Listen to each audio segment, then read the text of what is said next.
All right. Hey, welcome back to the Go for CEO channel. This is John the Bomb, your host. Building others means business. That's always the acronym. That's the way I feel about how we impact this business community. And my guy, Lewis Scott, is in the house. He's from Eight Figure Firm. He was the founder. He's also a managing partner of another phenomenal law firm. And we're going to learn some stuff today because this guy is really impacting his industry and doing some different things. So, from scaling to operations to funding to all the things that really help an attorney firm and other firms. So you'll be listening up to some great stuff. So, Lewis, hey, welcome to the Go for CEO channel, my man. Thanks, John. Thanks for having me. I'm excited to be here. Awesome, awesome, brother. So, hey, man, we want to start with an impact, right? So, eight-figure firm. You trademark that. You work with some great partners. What is the aspect that's really impacting the industry about what you're doing? I think one of the things that we're doing that's different is that we are training people and teaching people that it's possible to create predictability in your law firm, which is a service-based business when you think about it, and create it in a way that you could step away and the law firm really operate on its own. And in the past, most lawyers believed that they had to live and die as a lawyer and live and die as a primary lawyer and never be able to step away, sell the business. And so what we're doing is we're creating an entire environment of lawyerpreneurs who are putting themselves in a position to be able to sell their law firm because it's so systematized and runs without them. And so that's what we're doing differently is we're creating, I would say, hope, but also the pathway to predictability. And that to me is what brings peace of mind.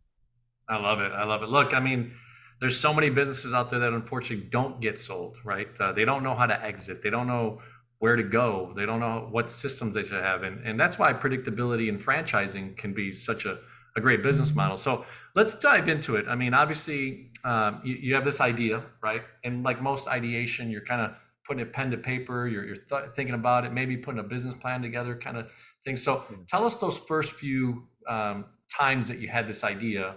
Were you in a firm at that point, and how did you start to develop the idea, and who did you partner with, if at all? I mean, one of the things about ideas is that there's so many of them, and many of us have ideas throughout the day, and we think to ourselves, "Well, that would be a great idea," but then we forget about it or we don't know how to execute. And so I Mhm. made a part of like my daily life to write down ideas. If I woke up and I had a dream about something, I'd write it down. If I had an idea in the moment, I'd take my phone out and I'd write it down. And over the years, I always had this passion to be a speaker, to be an author, to be a consultant, to be a teacher. Actually, my first love was to be a teacher, but I realized they didn't make a lot of money. I wanted to be a teacher and a coach because I played baseball in college, but they didn't make enough money for me to like go into it. And so I always had this passion to do that, and I never knew how I would do it. And so as I was developing my own law firm and realizing that there were some commonalities between the what I would call the general business sector and the legal space, and I started connecting those dots and saying, if I just did this, this is the outcome. I realized that I had something that I could teach people. So when I Mm. got that idea, I tried to create the idea in a way that was easy for people to digest. And I wrote an ebook called The 9 Principles of Exponential Growth. So that was like the very first platform where I said, this is my concept. You're going to take these 9 principles, and if you do this, it's going to create some level of predictability. So that was like idea number one.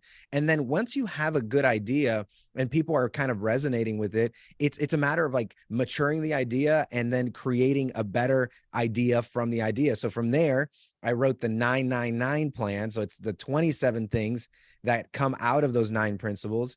And then Hmm. from there, I wrote the book, The King of Growth, which was, how do you actually do the marketing, which develops the predictability that you want. And so it was just a matter of like, you take one little idea and you do the snowball effect and you implement one thing and then you just keep adding to it and adding to it. And now we have an entire consulting business that revolves around that one initial idea, which was connecting the dots between business and the legal space.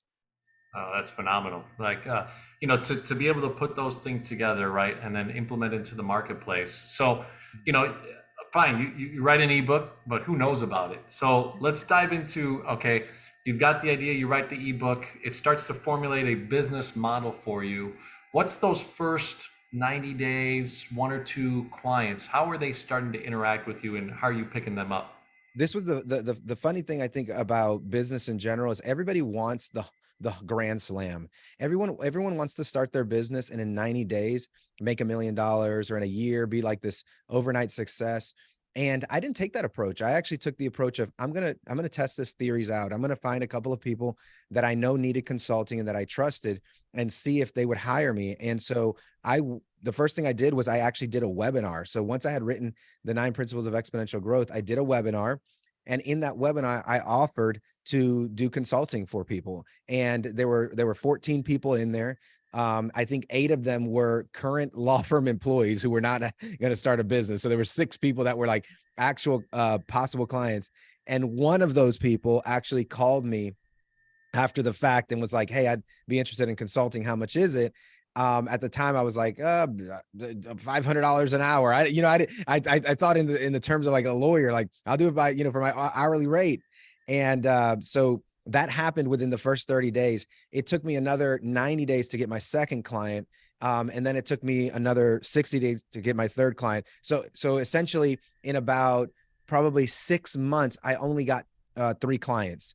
But the principles were working, and I was really trying to develop a clear path for them to create, a lot of predictability in their business, which they were loving, because before they felt lost.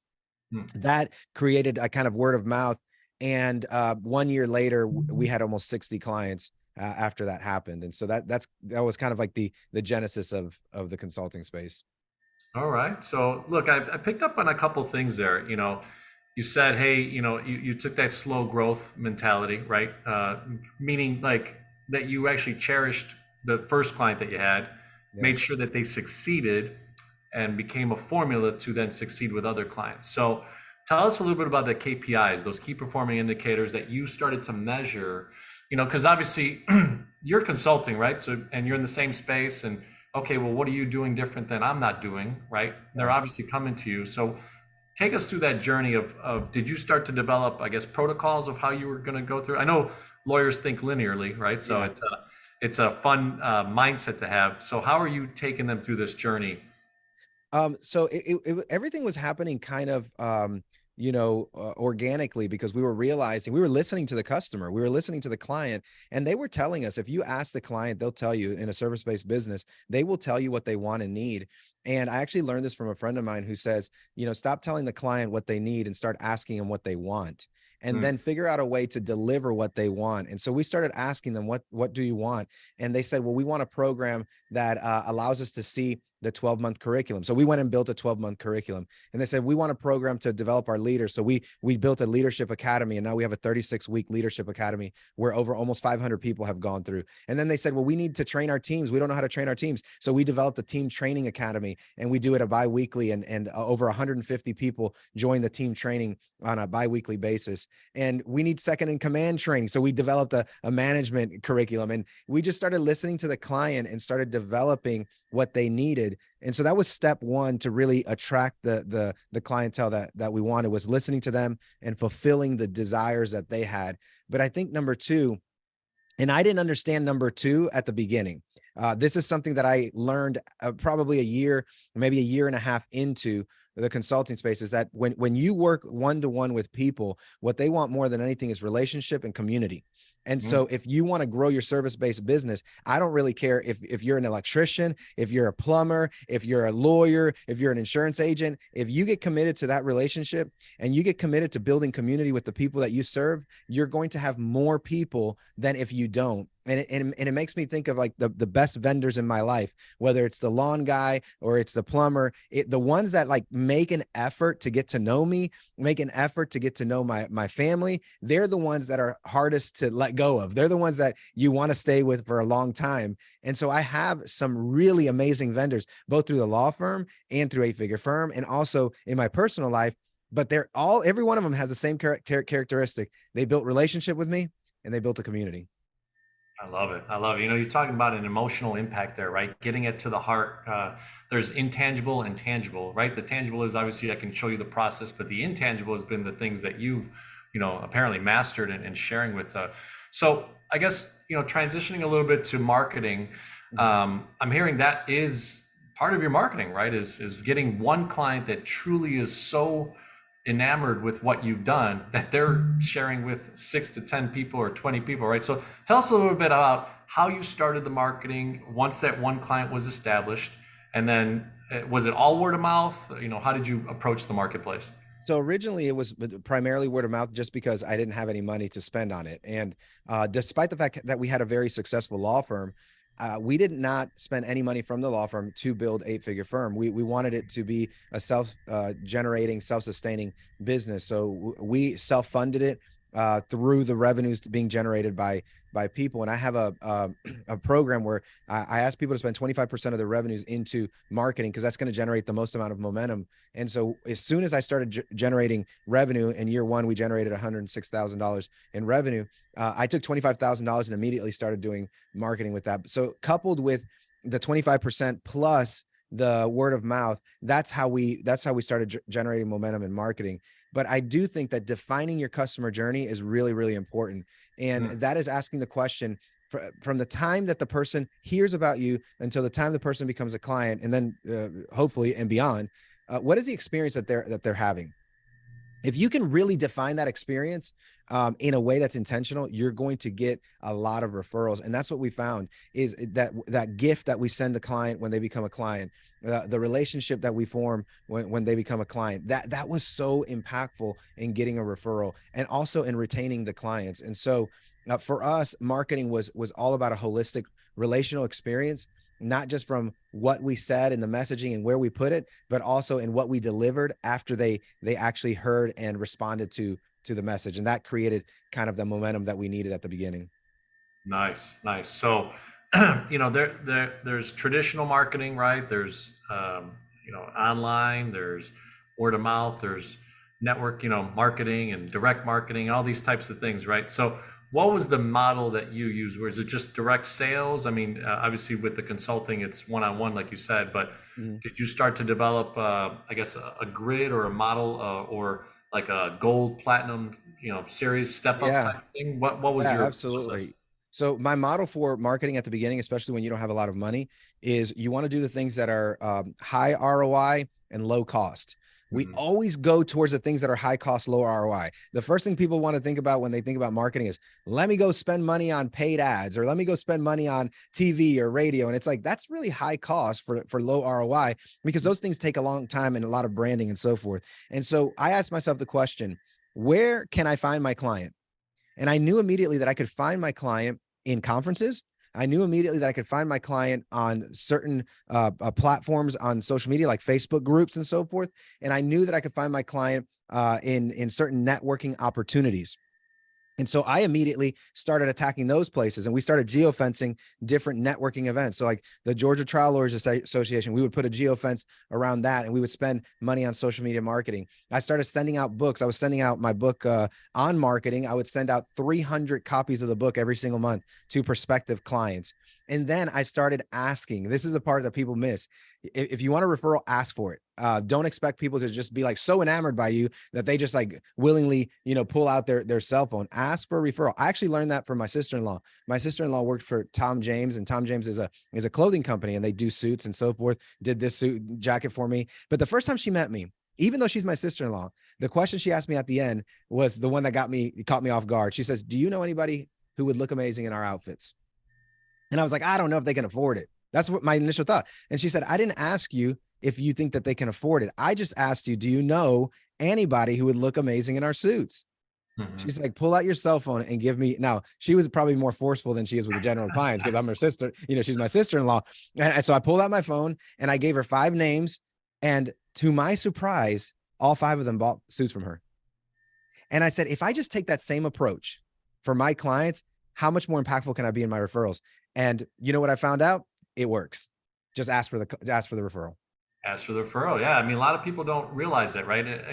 Fundamentally, following up on opportunities and asking for referrals are two genuine ways of organically growing your business, right? So, go for CEO community. Those last 3 minutes there, fundamentally, I would repeat that and ingrain that in my brain and share, what Lewis Scott just shared with you. So, um, I was going to go to a place where we talk about scaling and understanding operations, right?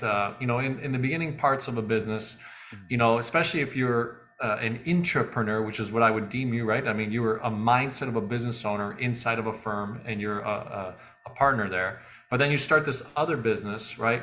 So you're kind of intrapreneur, entrepreneur side of things. What are some of the things that you did to, I guess, give you some operational guidance?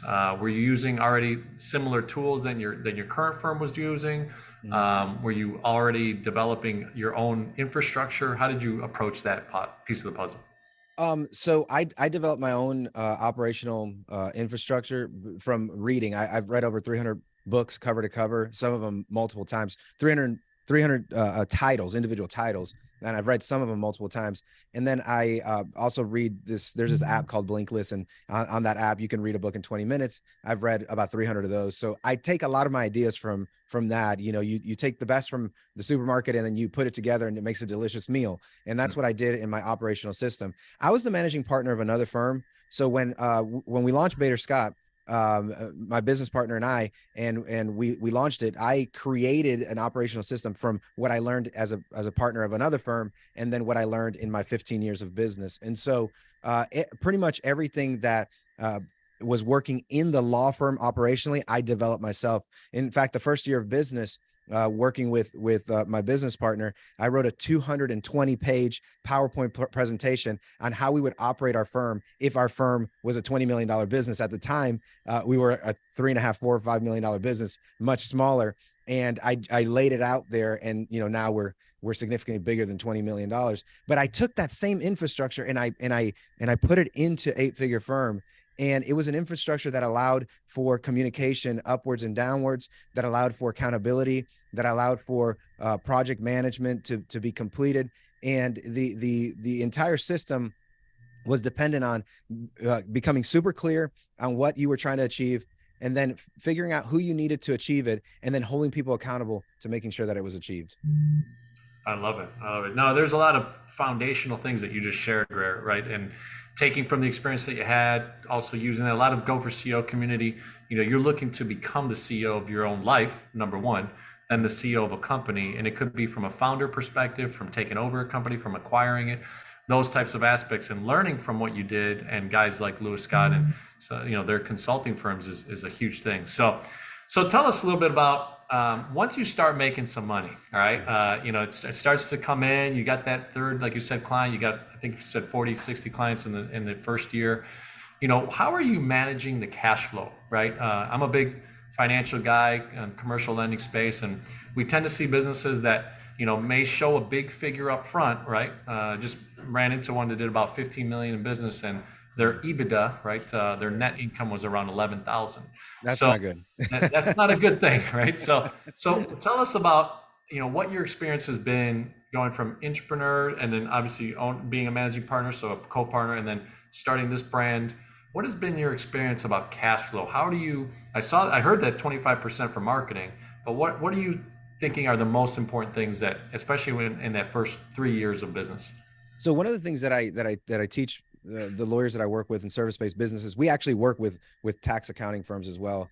That was just by organically. Some people, they were like, I don't care that you coach lawyers, come coach us, and so we took them on. But one of the things that I always teach is that your profitability is really dependent on the intention that you have for your business. So strong profitability doesn't necessarily mean that you have a good business, and weak profitability doesn't necessarily mean that you have a bad business. Amazon was not profitable for the first 7 years. Tesla was not profitable for the first 10 years, right? Nobody would say that those were bad businesses.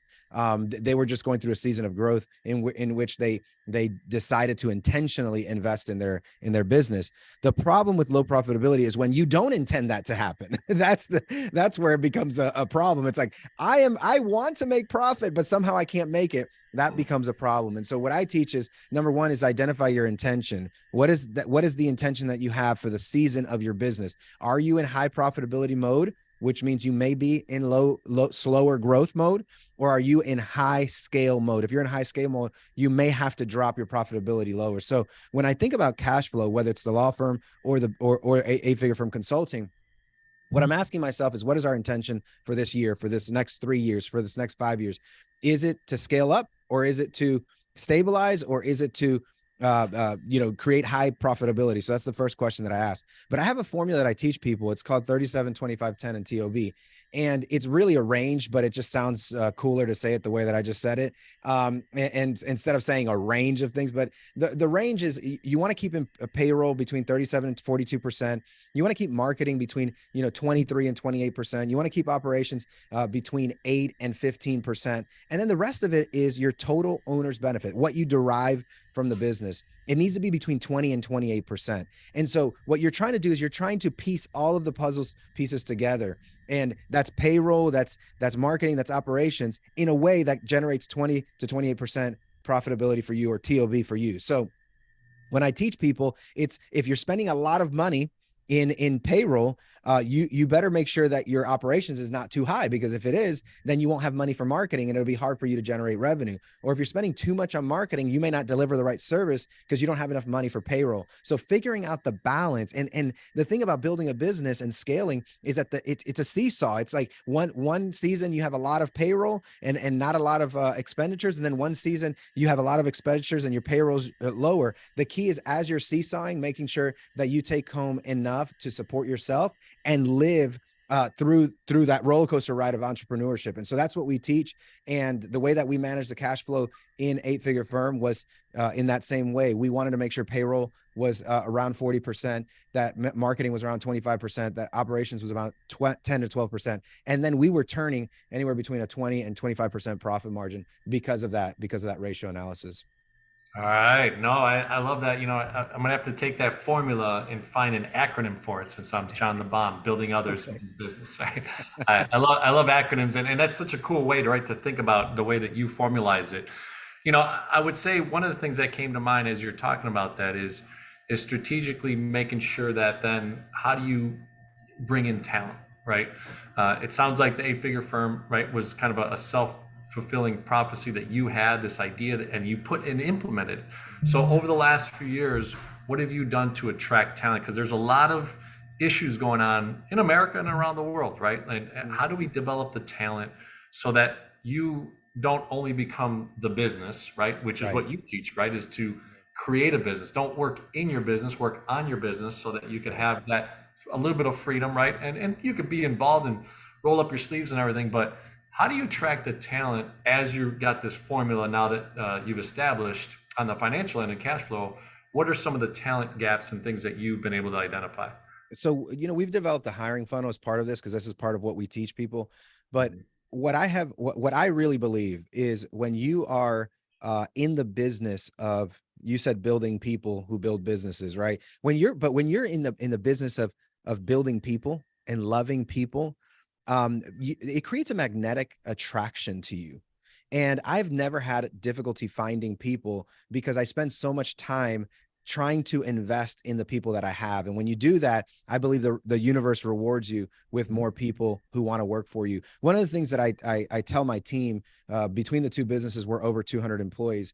And one of the things that I tell my team is that the depth of your human experience will be measured by the commitment that you make to the relationships in your life. That's going to be how your life is going to be measured. That's how deep your life is going to be measured. And so I spend a tremendous amount of time with our executive team, our lawyers, our leadership team on 8-Figure Firm, pouring into them, loving them, showing them grace when mistakes are made, teaching them, helping them fulfill their life goals and dreams. And when that happens, they then refer more people into the business. And when they refer people into the business, they refer people in the business that are also going to love that type of experience. And so what it results in is people that have been here 5, 6, 7 years and just working, not to fulfill our dreams, but to meet their needs and their dreams through the dream and through the vision of the business. And so I think the first thing is the universal principle of that attraction, right? If you give into the world and you love people in the world, people will give back to you and will love you back. And relationships are hard, by the way. So this is not to say that it's easy. It's just that if you do this, you're going to have a lot of great people. But setting up a funnel where you can let people know the type of culture that you're going to have in your business. I didn't have anybody when I started 8-Figure Firm. There was 0 clients. It was just me, literally just me. And now to have, 3 consultants on the team is incredible, and 3 plus me. just in 3 years is absolutely incredible. And it's a testimony to when you love people, people will love you back. When you show them that they can fulfill their dreams, they'll want to fulfill your dreams. And so that creates a symbiotic, relationship where we're in it together and we're in it for the same reason, which is to make an impact in this world. So having a defined hiring funnel and then actually caring about people will result in having really great team members. That's phenomenal. I was coming to mind a gentleman named Ed Milet. He talks about having a vision so big that you can plug people into, right? Yes. That's another aspect of that. It's interesting. I'm writing a book, and I shared with you, the part where I talk about being an only child, right? So I'm an only child. I grew up that way, but you just defined, right, why some people miss the boat on relationships and why they're not feeling fulfilled because they're not investing in others, right? They're not putting the time. So there's definitely a lot of tools and things like that. I would say even just one thing, Go for CEO community. I don't know if I've ever said this on one of my interviews, but like even just a text message every couple months that is sincere, that is about the thing that they told you about 2 months ago, right? If I'm talking to Lewis as an example, he tells me maybe, he had this experience of going to Grand Canyon. I'm just making up a story here. But then I text him 2 months later, man, I hope you still have great memories about that Grand Canyon experience. It lights him up because he Yes. sees the text message that that cared about something that he did, right? So pretty awesome stuff. I love that you're really implementing that within the space of what you're doing in business. So we tend to end our interviews with CEO, right? So it's client experience, engagement, and operational excellence. And from a high level, Lewis, I'd love to ask you, so you leave our community with this vision of what you guys do that's so impactful. So client experience, from the first client that you've had now to the hundreds of clients that you have, the three other consultants along with yourself, what is high level that you expect for a figure firm to deliver on client experience? I expect them to deliver an experience that makes the other person feel like they're part of a true community where we are just as invested in their success as they are in their success. And I think that too often we provide a service to receive money instead of providing a service to see the outcome fulfilled in the life of the person we're serving. And Mhm. so the client experience that you get with us is that you will receive an experience where we are just as invested and your outcome is invested. And I like to tell a story about this. We had a client who was celebrating a 10-year anniversary of their law firm, and they needed to deliver a really great event with excellence. We flew one of our consultants to their office in New York to make sure that it went off without any issues. We are invested in their success, and that's the experience that I want them to receive. Phenomenal, phenomenal stuff. So engagement lends itself to an experience, right? But I'm talking about engagement now with E, as far as the people that maybe you buy stuff from, right? Your vendors, the clients obviously is one of them. Your employees, your consultants, other surrounding networks that you have. So tell me about why people want to engage with a figure firm and you, Lewis, as far as engagement. Yeah. I mean, I think that the reason that people want to engage with our business is because we are kind, because we are caring. And I think that when you develop a reputation of being authentic, Mhm. vulnerable, transparent, and kind, I think that it continues to create that magnetism that you want towards your life. And so that's what we find is that we are a magnetic organization because we are kind. In fact, after one of our conferences, we host a conference 3 times a year, and after every conference, the one of the greatest things that we see, or the most common thing that we see on our surveys, is, "Wow, how incredible was your staff at that conference?" Like every person was invested. They were shaking hands, kissing babies, listening to them, eating with our staff. They don't eat on their own. They eat with the clients. We engage with the clients. In fact, this is something I don't know if I'll ever have to change, especially as we continue to grow. But when we have events, even if we have 120, 150 people, I don't sit backstage waiting for my time to talk. I sit in the audience with everyone else. And so that is how we engage, is we become super vulnerable, super transparent, and we make it a true community, and we deliver it with kindness, and that makes all the difference. Boom. Hey, building others means business. All right. I love it. I love it. So, all right. Last one is operational excellence. And you touched on a couple things that you've been able to master, the formula on your cash flow side of things. And those are all operational, significant things to your business. So tell us high level, I guess, maybe some softwares that you're using, some things that you've really been able to. I know some people like I think it's ERM and some other operational tools that they use. What are some things that you're using that has really impacted your business? Well, I mean, we use two primary tools. One's a CRM tool, which is Keep, and Keep allows us to keep track of clients, be in constant contact with them through text messaging.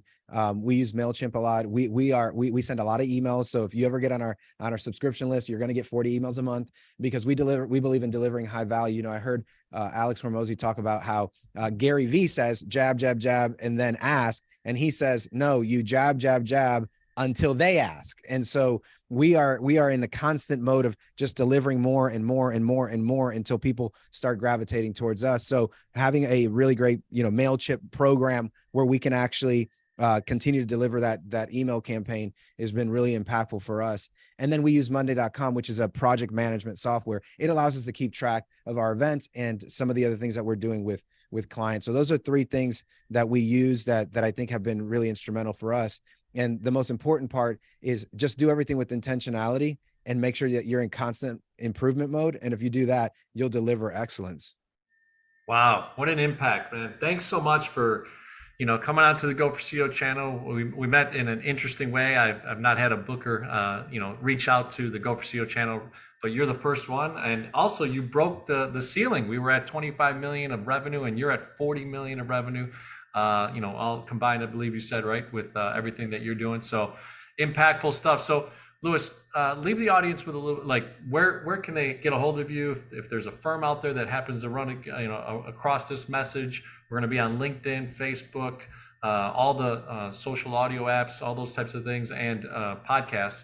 How do they get a hold of you, and where do you want to direct them to get more information? Absolutely. They can find me on my personal website, LuisScottjr.com. So LuisScottjr.com. And you can find information about 8-Figure Firm, my podcast, my books, and booking me for speaking or for consulting there. I love it. Well, hey, Go for CEO channel. I hope you've enjoyed this message. And by the way, I didn't say it at the beginning, but subscribe to the channel. Come on, let's get to 1,000 subscribers. Around all the social media space. I believe we have around 10,000, followers and engagers. Right? We're trying to build this community because it's small to medium-sized business owners like this, right, that are really impacting the world, right? And the message that Louis Scott just shared. So, hey, let's go for CEO. Thanks so much, Louis, for being a part of the podcast.